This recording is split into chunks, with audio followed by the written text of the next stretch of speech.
Dr. Albaroth to ICU. Dr. Albaroth to ICU. Monica, I pulled Mrs. Harding's chart for you. Her vitals are very good, and she's responding very well to the medication. Monica? You all right? Just leave it there.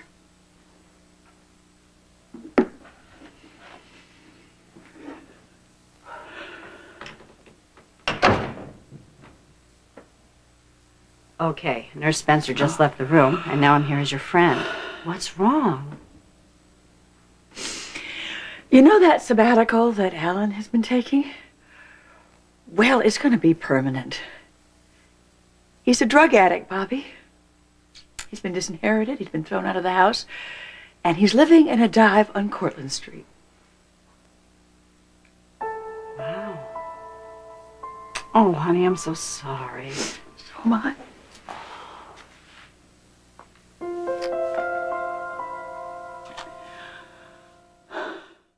You know what they say? No one can make an addict quit. They have to want to do it on their own. Tough love. It's tough, all right. You wouldn't believe where he is living. Oh, actually, I probably would. I grew up in places like Courtland Street.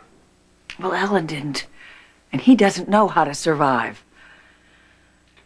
Is there any chance he might check himself into rehab? He's afraid he will lose his license. As if he could be trusted to practice medicine right now. I don't know which is harder, Bobbie. Watching him ruin his life completely or my total inability to help him. Well, maybe AJ's right. Maybe he just has to bottom out. He will recover, eventually. Tony didn't. Yeah, but Alan's not Tony. Oh, Monica. Eventually he's going to realize what he lost, and he's going to want to get it back. He's going to ask for help. And you'll be there to give it to him. And in the meantime, you got to take care of yourself. And let the people who love you take care of you. Like me, for instance, okay? I'm here, and I will do whatever I can. You already have. Just talking to you has helped. Anytime.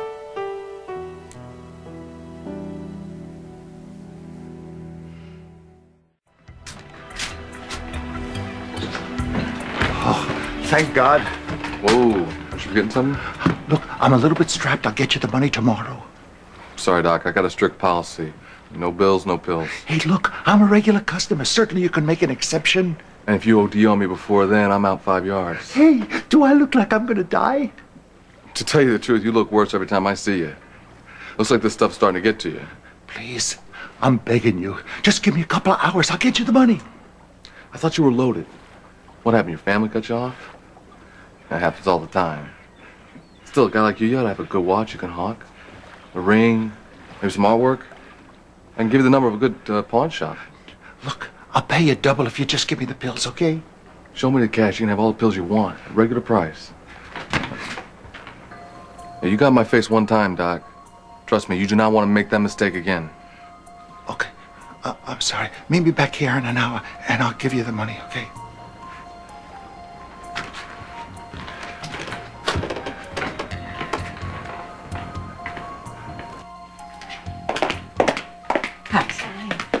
AJ, what's going on? I got a message from Ned about some emergency board meeting. Yeah, I get the same message, but he's been locked in the den ever since I got here.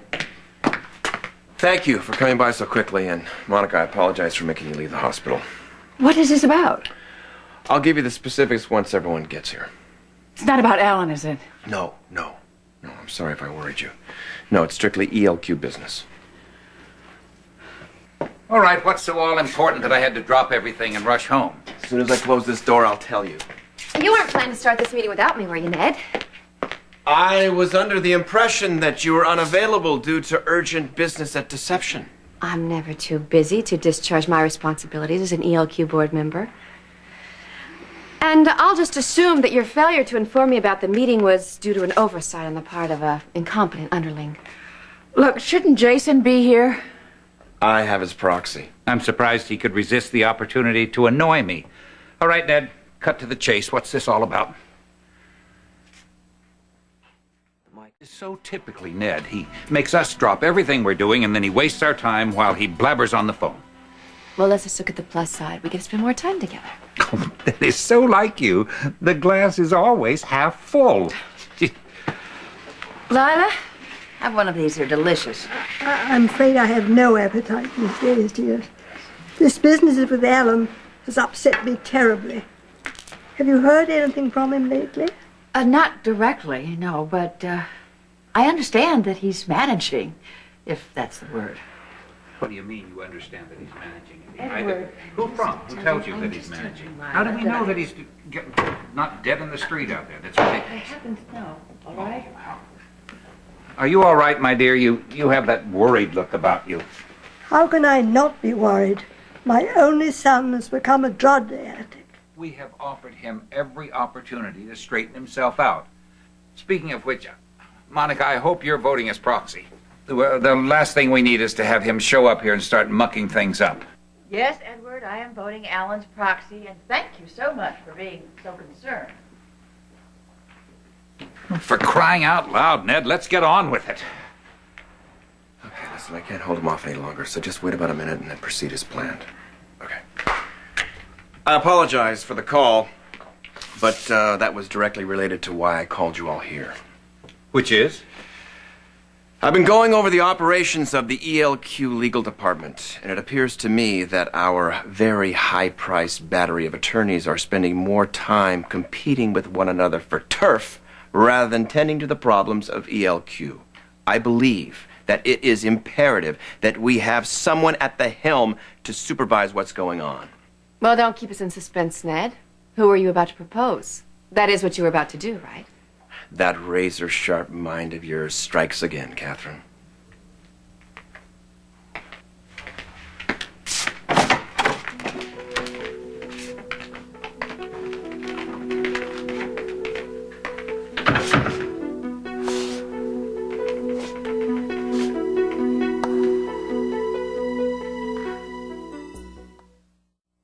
So this is your candidate, huh?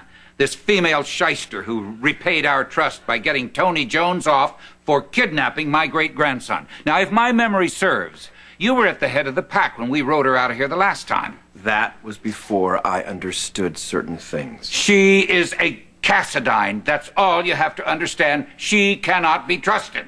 You have every reason to feel that way, Edward. I have betrayed the trust of everyone in this room by representing Dr. Jones. My only defense is that I didn't do it willingly. Oh, I see. Someone held a gun to your head and said, now you defend him or else. In so many words, yes, that's exactly what happened. For those of you who haven't heard by now, I'm not Stefan's cousin. I'm his half-sister. My father was married to Helena. My mother was an opera singer with whom he fell in love. Helena had her throat cut. Oh. Well, I'm sorry about your mother. But what does that have to do with the fact that you are standing in my living room today? It's my living room, Edward. Just before Dr. Jones's case came to trial, Helena discovered my parentage. And she threatened to murder me just as she did my mother if I didn't defend Dr. Jones. Oh, that's preposterous. Why in the world would Helena Cassadine care whether or not Tony Jones got off? Edward, I can't answer that. And quite frankly, at the time, I was too afraid to ask. Well, none of that alters the fact that you betrayed us. Edward. I'm asking for the opportunity to earn back your trust.